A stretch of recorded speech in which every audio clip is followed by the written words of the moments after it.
ഇത്തവണ വാശിയേറിയ മത്സരം നടക്കുന്ന നിരവധി ലോക്സഭാ മണ്ഡലങ്ങൾ ഉണ്ടെങ്കിലും അതിൽ നിന്നെല്ലാം തികച്ചും സ്പെഷ്യലാണ് കണ്ണൂർ മണ്ഡലം. CPM കോട്ടയെന്ന് എതിരാളികൾ പോലും സമ്മതിക്കുന്ന ജില്ലയാണ് കണ്ണൂർ.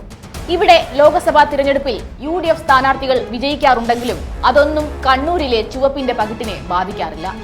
ജില്ലയിലെ ബഹുഭൂരിപക്ഷം തദ്ദേശ സ്വയംഭരണ സ്ഥാപനങ്ങളും ഭരിക്കുന്നത് ഇടതുപക്ഷമാണ്. MLA-മാരുടെ എണ്ണത്തിലും മുഖ്യ മേധാവിത്വമാണ് ഇടതുപക്ഷത്തിനുള്ളത്. കണ്ണൂർ ജില്ലയിലെ തളിപ്പറമ്പ്, ഇരിക്കൂർ, അഴീക്കോട്, കണ്ണൂർ, ധർമ്മടം, മട്ടന്നൂർ, പേരാവൂർ എന്നീ 7 നിയമസഭാ മണ്ഡലങ്ങളാണ് കണ്ണൂർ ലോക്സഭാ മണ്ഡലത്തിലുള്ളത്. ഇവയിൽ ഇരിക്കൂറും പേരാവൂറും മാത്രമാണ് കോൺഗ്രസ് 2021 നിയമസഭാ തിരഞ്ഞെടുപ്പിൽ വിജയിച്ചിരിക്കുന്നത്. കോൺഗ്രസ് ഏറെക്കാലം കൈവശം വച്ചിരുന്ന കണ്ണൂർ നിയമസഭാ മണ്ഡലത്തിൽ പോലും CPM പിന്തുണയിൽ ഇടതു സഖ്യകക്ഷിയായ കോൺഗ്രസ് സെക്കുലറാണ് ജയിച്ചിരിക്കുന്നത്. ബാക്കി എല്ലാ മണ്ഡലങ്ങളിൽ നിന്നും CPM MLA-മാരാണ് തിരഞ്ഞെടുക്കപ്പെട്ടിരിക്കുന്നത്. നിയമസഭാ തിരഞ്ഞെടുപ്പ് വിജയം നൽകിയ കരുത്തുമായാണ് 2024 ലോക്സഭാ തിരഞ്ഞെടുപ്പിനെ ഇടതുപക്ഷം നേരിടുന്നത്.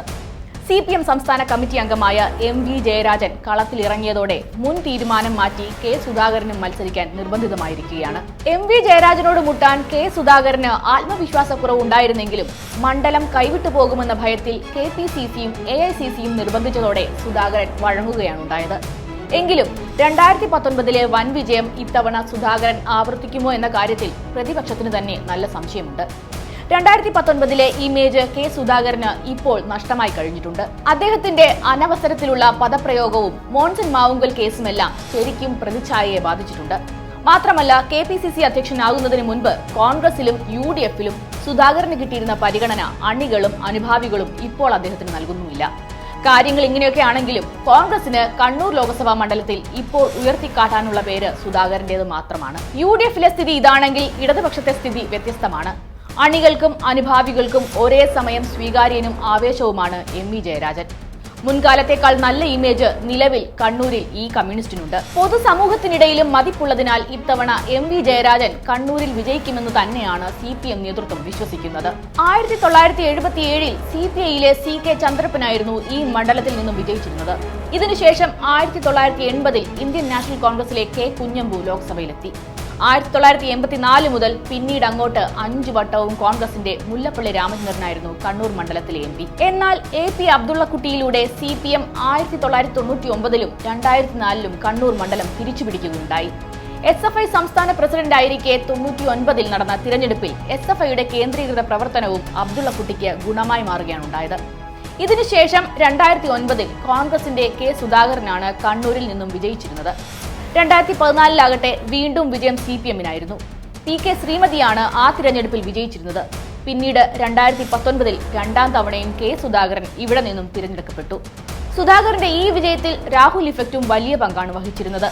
2019 ലോക്സഭാ തിരഞ്ഞെടുപ്പിൽ കോൺഗ്രസിന്റെ K സുധാകരനും സിറ്റിംഗ് MP PK ശ്രീമതി ടീച്ചറും തമ്മിലായിരുന്നു പ്രധാന പോരാട്ടം നടന്നിരുന്നത്. CK പത്മനാഭനായിരുന്നു BJP സ്ഥാനാർത്ഥി. തിരഞ്ഞെടുപ്പ് ഫലം വന്നപ്പോൾ K സുധാകരൻ 94,559 വോട്ടുകളുടെ ഭൂരിപക്ഷത്തിലാണ് വിജയിച്ചിരുന്നത്. K സുധാകരന് 5,29,741 വോട്ടുകളും PK ശ്രീമതിക്ക് 4,35,182 വോട്ടും CK പത്മനാഭന് 68,509 വോട്ടുകളുമാണ് 2019-ൽ ലഭിച്ചിരുന്നത്. UDF വിജയിച്ച ലോക്സഭാ മണ്ഡലങ്ങളിലെ ഭൂരിപക്ഷം വച്ച് നോക്കുമ്പോൾ ഇതിൽ വലിയ പുതുമയൊന്നും കാണാൻ സാധിക്കുകയില്ല. വയനാട്ടിൽ രാഹുൽ മത്സരിച്ചതും പ്രധാനമന്ത്രിയാകുമെന്ന പ്രചരണവുമാണ് കേരളത്തിൽ UDF-ന് അനുകൂലമായ ട്രെൻഡ് സെറ്റ് ചെയ്യപ്പെടാൻ കാരണമായിരുന്നത്. എന്നാൽ 2024-ൽ സ്ഥിതി അതല്ല. ഇപ്പോൾ രാഹുൽ പ്രധാനമന്ത്രിയാകുമെന്ന പ്രതീക്ഷയൊന്നും ജനങ്ങൾക്കിടയിൽ ശക്തമല്ല.